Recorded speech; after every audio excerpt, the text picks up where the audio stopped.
निंगतंब India की अनिशुब president Oramba doctor Sarvepalli Radhakrishnan फिदम नफम ओइबो ओजाम ओइना लेबाक्सिगे मही मसलगी lambda महाकना लौरंब थौदांग अदुबु निंगसिंगदुना अमदी इकाई खुमनबु उतुना महाकि मपोक नमित सेप्टेम्बर 5 बु सही खुदिंगी ओजागी नमित हाइना लेबाक असिना पांगथोक्तुना लाक्ली मथौदो पुकनिंग लुप्पा ओजासिंगबु मखोइना खुनाइसिगी तुंगिलन ओइरिबा अंगांसिंगबु मतिक चाबा मियोय अममम ओहिननबगिदमक काथोकपगा लोइनना लौरिबा थौदांग अदुबु सक खंगदुना ओजासिंगबु मना मथुमसिंग पिदुना इकाई खुमनबु उत्पा अमदी पुकनिंग थौगतपना नुमित असिगी मपुंगबु सक्तम ओइदुना लाक्ली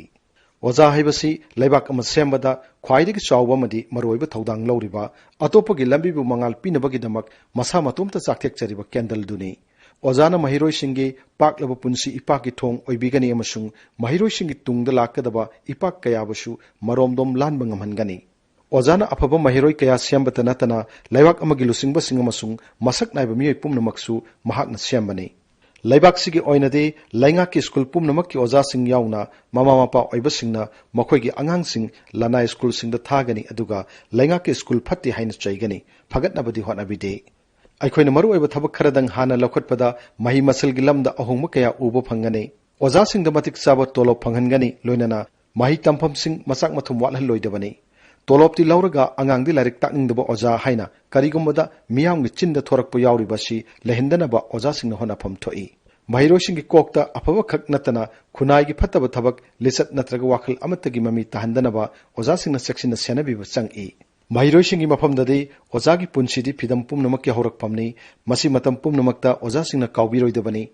अरीबा मतमदा महिरोसिंगना ओजागी युमदा लैदुना मही तमनरमगी मोंग अदुगुमना हौजिकसु ओजागा महिरोसिंगा मतम चुप्पदा नकना हनबा ngamlabadi लारिकता नतना हिरम खुदिमकता खंग हैबा अफबा महिरोइ यामना थोरकनी मसिगिदमक रेसिडेंशियल स्कूल मसिंग याम लिंखतपा तंगाई फदे लैंगाकना अचेबा फिरप अमगा लोइनना अहानबगी रोल मॉडल ओइना रेसिडेंशियल स्कूल सिंग खर लिंखतुना सेल इसंग चंगहंदना मतिक चाबा महिरोइ पुथोकपा ngamlabadi सेल यामना चंगना लनाय स्कूल सिंग तमलिबा महिरोइ पुमनमक लैंगाकी स्कूल सिंग सिदा लाकनी मसिना लेबाक सेल थोंगी फिबम फगतहनबगा लोइनना अफबा मतिक चाबा महिरोइ हेना पुथोकपसु ngamgani angangsing larik tambagi changsu khanghen hengelakani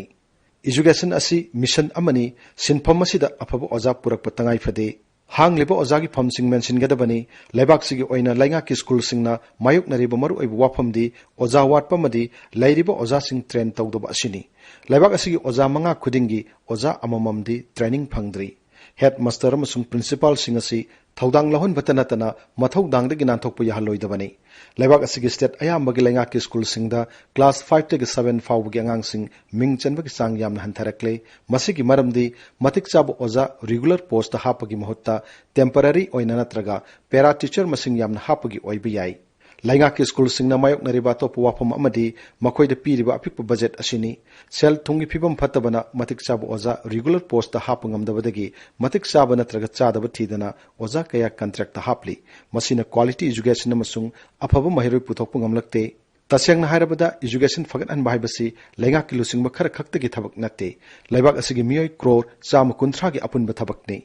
मियाम पुन्ना थमोय सेंगना होनमिनरबदि मथंगी डिकेटदि मसक नाइबा अहोंबा अमदि उबा फंगनी कुम लिसिंग मसमापन हुंफु तरा की तांकक अदवाइददि महिरोइ सिंगना डॉक्टर इंजीनियर दनतना ओजा ओइबसु पामनरमी अदुबु ngasidi ओजा की सिनफम असि महिरोइ सिंगी अरोइबा प्रायोरिटी ओइरे मियोय अयामन ngasidi ओजा हाइबसी लेबाक अमा सेमलिबा यामना लेंबा सिनफमनि हाइना लौनबगी महत्ता सेंदोंग यामना लाइना फंगबा याबा लंबी अमनि हाइना लौनरकले मसि लेबाक असिगी अचौबु सिंगनबनी मियामना सेल खक्ता खनबदगी लेबाक अमुब सेमलिबा ओजादगी सिंजाव पाइबा सिंगमुना हेना इकाई खुमनबगी चटनबी अमा लैरिबासी अथुबदो होंदोकपा चंगी नत्रबदी लेबाक असि संजा थुमजागी मकोल ओइरक्तुना लैखा तारकनी अदुना हौजिक लैरिबा कारिकुलम असि होंदोकपगा लोइनना लारिक तंबा महिरोइ पुमनमक थबक फंगबा ngamhanbata natana महिरोइ खुदिंगमक्ता ओजाना लेबाक असि सेमलिबनि हाइबगी वाखल मखोइदा पोहनदुना महिरोइ सिंगबु ओजागी सिनफम असिदा लाखहनदुना लेबाक सेमनिंगबु फावहनगदबनी ओजा सिंग सर्विस कंडीशन फगतहनबगा लोइनना अहानबदा सिनफम असिबु ख्वाइदगी मतिंग याउदबा ओइना लौनरिबासी कोहननबा होनफम थोई मसिगा लोइनना ओजा सिंग मथौ तौरिब्रा महिरोइ सिंगी फिबम कमदौरी लैफम तोकपा मचाक मथुम वातना पीरिब्रा हाइबसिसु मतम चाना यंगसिनफम थोई महिसंग अमगी अवात अपागी मसिगी फंगफम थोकपा सेनफम लौथोकचबदा ओजा सिंग मरी लेनबा लोइसंगी केरानी अमदा फावबा वाचत वानोमगी चटनबी लहलिबसी मखा ताहनफम थोकते Laibak ki thoramda oza singbu khwaidagi mamangda phamhanduna ikai khumna pamthai mahiroi singi sangeng mayada oza singbu political pressure dagi natraga makok thongba singi apama matung inna transfer tawagi chanabi tohanduna oza singi tonganba transfer musung posting gi thausil sema tangai phade asiguma phibam asidi yangchindana ozagi numit khaktada afaba ozani mathau masak khangbani haiduna mana mathum khara pibanadi lamdam asigi mahi masilgi phibam phagat hanbangam kiroi Education Department के official सिंगना table द file सुरगा administration तौबुगी महत्ता महिसंग सिंग the सत्तुना हाक्थेंगना यंगसिन फम थोई